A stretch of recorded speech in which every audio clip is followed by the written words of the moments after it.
Capítulo 6. Procedimiento ante los juzgados de familia. 3.1. Procedimiento ordinario. La ley establece un procedimiento ordinario aplicable ante los juzgados de familia. Ello implica que él será el utilizado en todos aquellos asuntos en que el conflicto entre las partes correspondan a estos tribunales y no haya un procedimiento distinto establecido en la misma ley o en otras leyes. Diagrama de procedimiento ordinario juzgado de familia.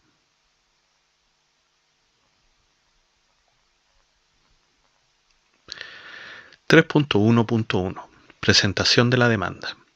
La demanda deberá cumplir con todos los requisitos establecidos en el artículo 254 del Código de Procedimiento Civil.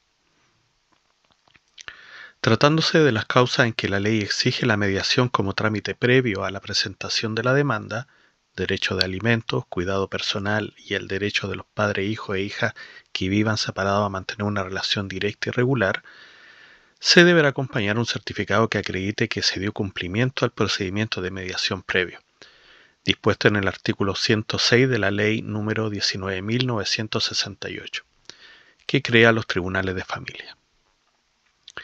3.1.2 Contestación. El demandado deberá contestar la demanda por escrito, con al menos 5 días de anticipación a la fecha de realización de la audiencia preparatoria. Si desea reconvenir, deberá hacerlo en la misma forma, conjuntamente con la contestación de la demanda y cumpliendo con todos los requisitos establecidos en el artículo 254 del Código de Procedimiento Civil. Deducida la reconvención, el tribunal la pone en conocimiento del demandante, quien podrá contestarla por escrito u oralmente en la audiencia preparatoria. 3.1.3 Notificaciones.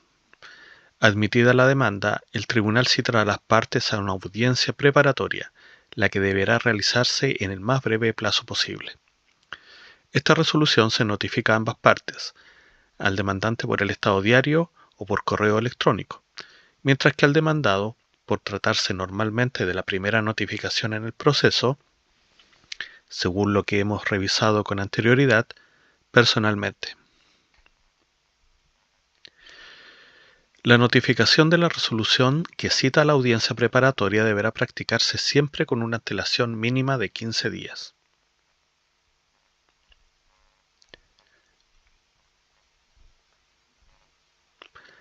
(3.1.4) Audiencia preparatoria. El resto del procedimiento se lleva a cabo esencialmente a través de dos audiencias sucesivas. La primera de ellas, de carácter preliminar, tiene por objeto preparar adecuadamente el juicio y provocar la conciliación entre las partes y la audiencia siguiente, denominada de juicio, cuyo objeto es que en ella se rinda íntegramente la prueba, se formulen alegaciones por las partes y se dicte sentencia.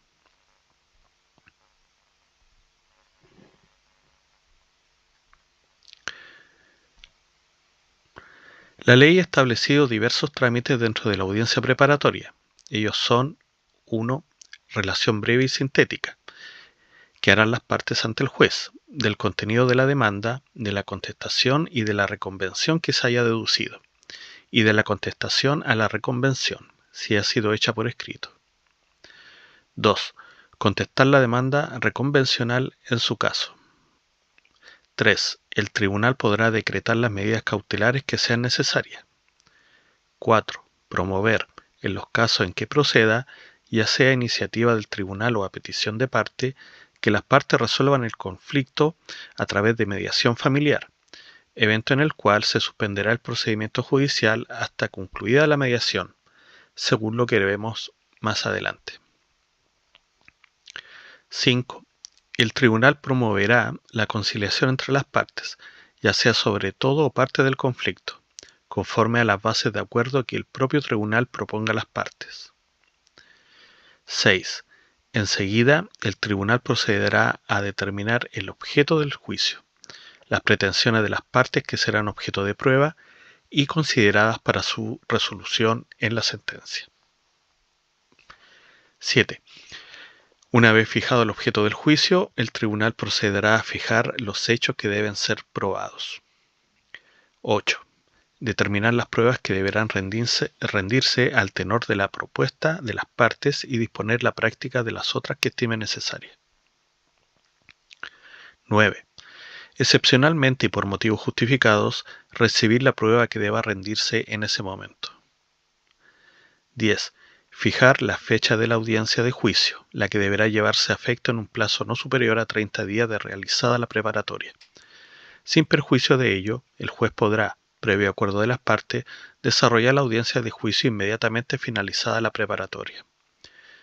En caso de advertir la existencia de niños, niñas o adolescentes gravemente vulnerados o amenazados en sus derechos, el juez, de oficio o a petición de parte, podrá decretar la apertura del procedimiento especial previsto para la aplicación de medidas de protección y citar a la audiencia respectiva, procediendo a la acumulación necesaria, pudiendo decretar en todo caso medidas cautelares. 3.1.5 Audiencia de juicio. La audiencia se llevará a efecto en un solo acto, pudiendo prorrogarse en sesiones sucesivas si fuere necesario, y tendrá por objetivo recibir la prueba admitida por el tribunal y la decretada por éste. El juez, con mira a salvaguardar el interés superior del niño, niña o adolescente, podrá ordenar que este mismo u otro miembro del grupo familiar se ausente de la audiencia durante determinadas actuaciones. En cuanto a la producción de la prueba, ella se rendirá de acuerdo al orden que fije las partes, comenzando por la del demandante, rindiéndose en último término la prueba ordenada por el juez. Durante la audiencia, los testigos y peritos serán identificados por el juez, quien les tomará el juramento o promesa de decir la verdad. A continuación, serán interrogados por las partes, comenzando por la que los representa.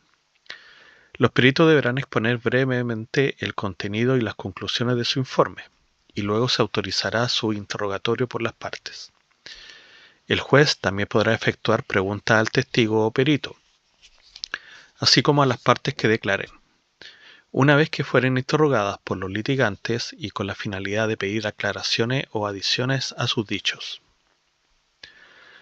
Los documentos, así como el informe de perito en su caso, serán exhibidos y leídos en el debate, con indicación de su origen, en tanto que las grabaciones, los elementos de prueba, audiovisuales, computacionales o cualquier otro carácter electrónico apto para producir fe, se reproducirán en la audiencia por cualquier medio idóneo para su percepción por los asistentes. El juez podrá autorizar, con acuerdo de las partes, la lectura o reproducción parcial o resumida de los medios de prueba mencionados, cuando ello pareciere conveniente y se asegurare el conocimiento de su contenido. Todos estos medios podrán ser exhibidos a los declarantes durante sus testimonios, para que los reconozcan o se refieran a su conocimiento. Practicada la prueba, el juez podrá solicitar a un miembro del Consejo Técnico que emita su opinión respecto de la prueba rendida, en el ámbito de su especialidad. Finalmente, las partes formularán, oralmente y en forma breve, las observaciones que les merezca la prueba y la opinión del miembro del Consejo Técnico, así como sus conclusiones de un modo preciso y concreto, con derecho a replicar respecto de las conclusiones argumentadas por los demás. 3.1.6 Sentencia.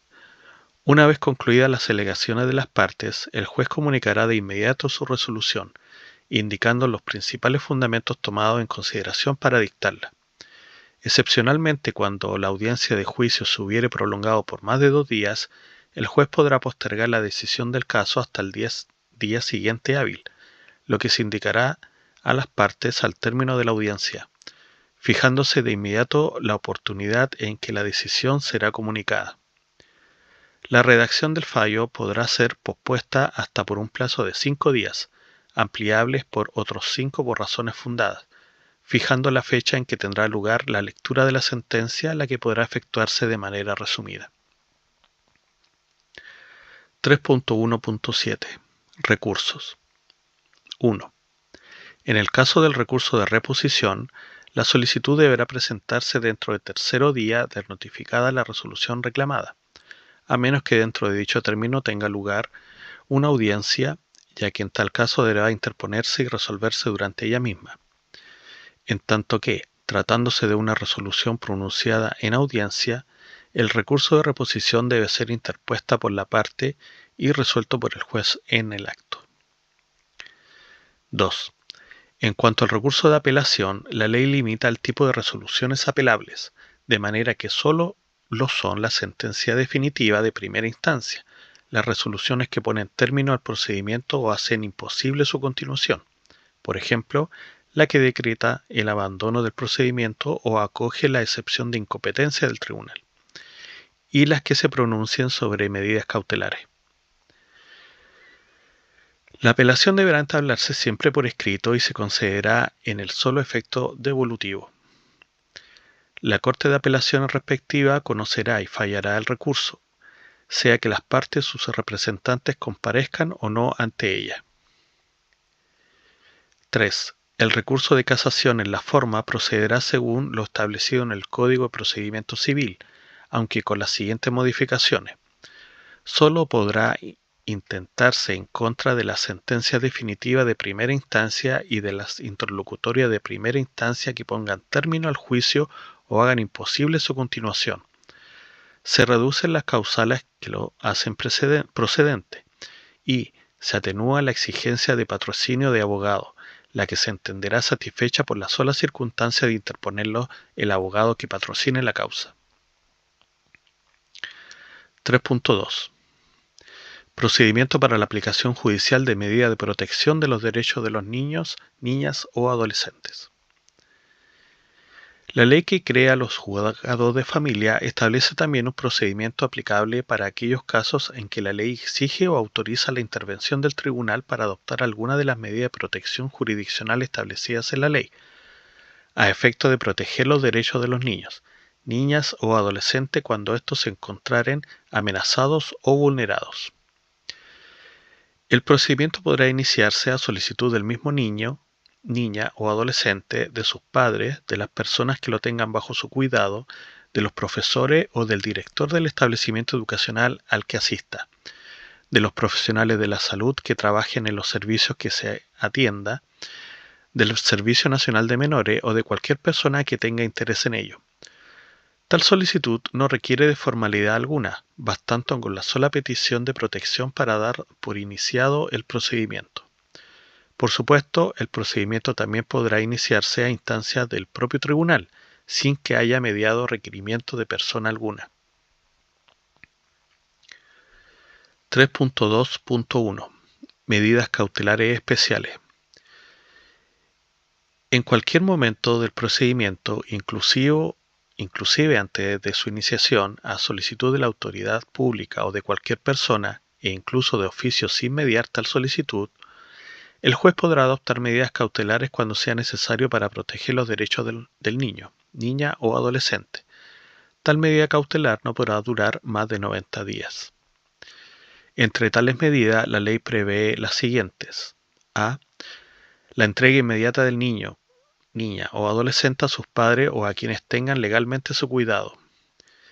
B. Confiar su cuidado a una persona o familia en caso de urgencia. En tal caso, el juez preferirá, para que asuma provisoriamente el cuidado, a sus parientes consanguíneos o a otras personas con las que tenga relación de confianza. C. El ingreso a un programa de familia de acogida o centro de diagnóstico o residencia, por el tiempo que sea estrictamente indispensable. En este caso, de adoptarse las medidas sin la comparecencia del niño, niña o adolescente ante el juez, deberá asegurarse que ésta se verifique a primera hora de la audiencia más próxima. D. Disponer la asistencia de niños, niñas o adolescentes, sus padres o las personas que le tengan bajo su cuidado a programas o acciones de apoyo, reparación u orientación, para enfrentar y superar las situaciones de crisis en que pudieran encontrarse e impartir las instrucciones pertinentes. E.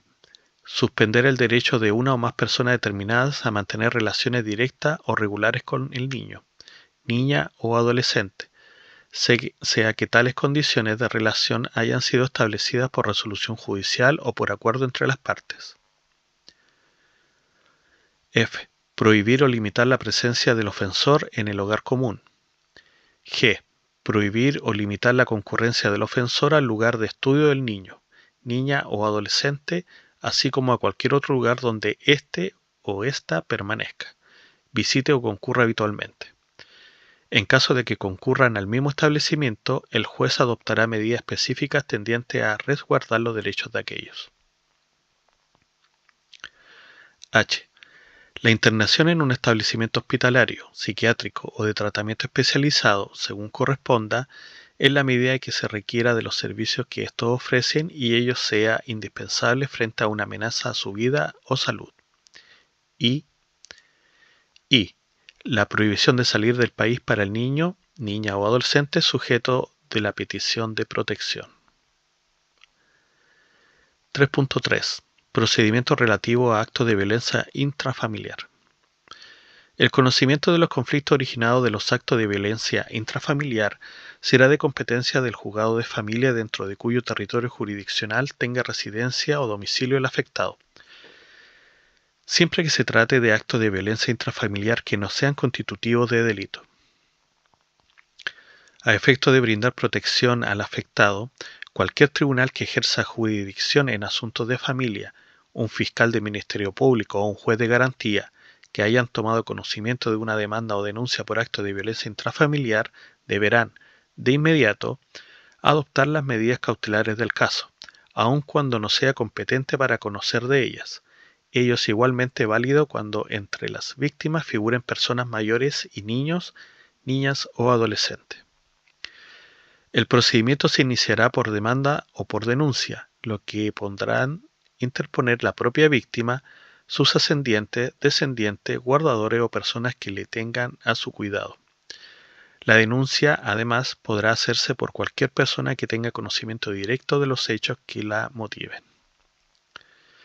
Sin embargo, hay ciertas personas que están obligadas a denunciar los hechos que pudieran constituir violencia intrafamiliar de que tomen conocimiento en razón de sus cargos, tales como los miembros de Carabineros, de la Policía de Investigaciones y de Gendarmería, los fiscales y empleados públicos, los jefes de puertos, aeropuertos, estaciones de trenes o buses y otros análogos, los profesionales de la medicina y establecimientos de salud, y los directores, inspectores y profesores de establecimientos educacionales. También lo están quienes ejercen el cuidado personal de aquellos que en razón de su edad, incapacidad u otra condición similar no pudieran formular por sí mismos la respectiva denuncia. En caso de no cumplir con tal obligación, el responsable será sancionado con pena de multa. Cuando existe una situación de riesgo inminente para una o más personas de sufrir un maltrato constitutivo de violencia intrafamiliar, aun cuando éste no se haya llevado a cabo, el tribunal, con el solo mérito de la denuncia, deberá adoptar las medidas de protección o cautelares que correspondan. 3.3.1. Medidas cautelares de protección de la víctima. El juez de familia está obligado a dar protección a la víctima y al grupo familiar. Al efecto, debe cautelar su subsistencia económica e integridad patrimonial. Para ello, en el ejercicio de su potestad cautelar y sin perjuicio de otras medidas que estime pertinente, podrá adoptar una o más de las siguientes. 1. Prohibir al ofensor acercarse a la víctima y prohibir o restringir la presencia de aquel en el hogar común y en el domicilio, lugar de estudio o de trabajo de ésta, así como en cualquier otro lugar en que la víctima permanezca, concurre o visita habitualmente. Si ambos trabajan o estudian en el mismo lugar, se oficiará al empleador o director del establecimiento para que adopte las medidas de resguardo necesarias. 2. Asegurar la entrega material de los efectos personales de la víctima que optare por no regresar al hogar común. 3. Fijar alimentos provisorios. 4. Determinar un régimen provisorio de cuidado personal de los niños, niñas o adolescentes y establecer la forma en que se mantendrá una relación directa y regular entre los progenitores y de sus hijos. 5. Decretar la prohibición de celebrar actos o contratos. 6. Prohibir el porte y tenencia de cualquier arma de fuego, municiones y cartuchos, disponer la retención de los mismos y prohibir la adquisición o almacenaje de los objetos singularizados en el artículo 2 de la Ley número 17.798 sobre control de armas. 7. Decretar la reserva de la identidad del tercero denunciante. 8. Establecer medidas de protección para adultos mayores o personas afectadas por alguna incapacidad o discapacidad. Estas u otras medidas cautelares podrán decretarse por un periodo que no excederá los 180 días hábiles, renovables, por una sola vez, hasta por igual plazo o podrán, asimismo, ampliarse, limitarse, modificarse, sustituirse o dejarse sin efecto, de oficio o a petición de parte, en cualquier momento del juicio. El juez, para dar protección a los niños, niñas o adolescentes, podrá, además, adoptar las medidas cautelares especiales y aplicables en procedimientos de protección de sus derechos, antes mencionadas, cumpliendo con los requisitos y condiciones previstas en la ley. Tratándose de adultos mayores en situación de abandono, el tribunal podrá decretar la internación del afectado en alguno de los hogares o instituciones reconocidos por la autoridad competente. Para estos efectos, se entenderá por situación de abandono al desamparo que afecta a un adulto mayor que requiera de cuidados. En caso de incumplimiento de las medidas cautelares, el juez pondrá los antecedentes en conocimiento del Ministerio Público para los efectos del delito de desacato, sancionado con pena privativa de libertad de 541 días a 5 años, inclusive. Sin perjuicio de ello, impondrá al infractor como medida de apremio arresto hasta por 15 días. 3.3.2. Audiencia preparatoria. Recibida la demanda o denuncia, el juez citará a las partes a la audiencia preparatoria, la que en este caso tiene previsto un plazo de realización dentro de los 10 días siguientes. En cuanto a los trámites que tienen lugar a la audiencia preparatoria, así como en lo que toca a la oportunidad y contenido de la audiencia de juicio, se aplican las disposiciones del procedimiento ordinario ante los juzgados de familia. 3.3.3. Término del proceso. El proceso puede terminar de 4 formas: por requerimiento de la víctima, A. B. Por sentencia, C. Por suspensión condicional de la dictación de la sentencia, y D. Por archivo. Examinemos brevemente cada una de ellas. A. Requerimiento de la víctima. Cuando el proceso se hubiera iniciado por demanda o denuncia de un tercero, el juez de familia, durante la audiencia preparatoria y previo informe del Consejo Técnico, podrá poner término al proceso a requerimiento de la víctima, siempre que su voluntad sea manifestada libre y espontáneamente. B. Sentencia. La sentencia contendrá un pronunciamiento sobre la existencia de hechos constitutivos de violencia intrafamiliar, establecerá la responsabilidad del denunciado o demandado y, en su caso, la sanción aplicable.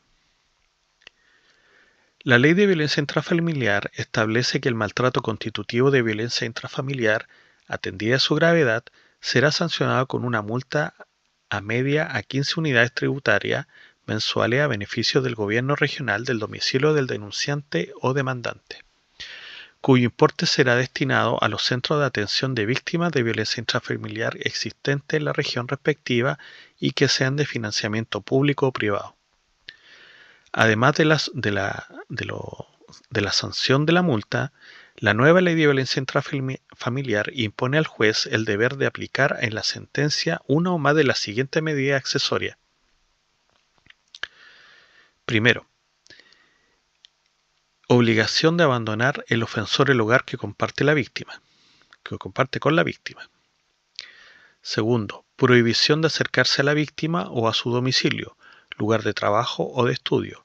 Si ambos trabajan o estudian en el mismo lugar, se oficiará al empleador y director del establecimiento para que adopte las medidas de resguardo necesarias. Tercero, prohibición de porte y tenencia y, en su caso, el comiso de armas de fuego.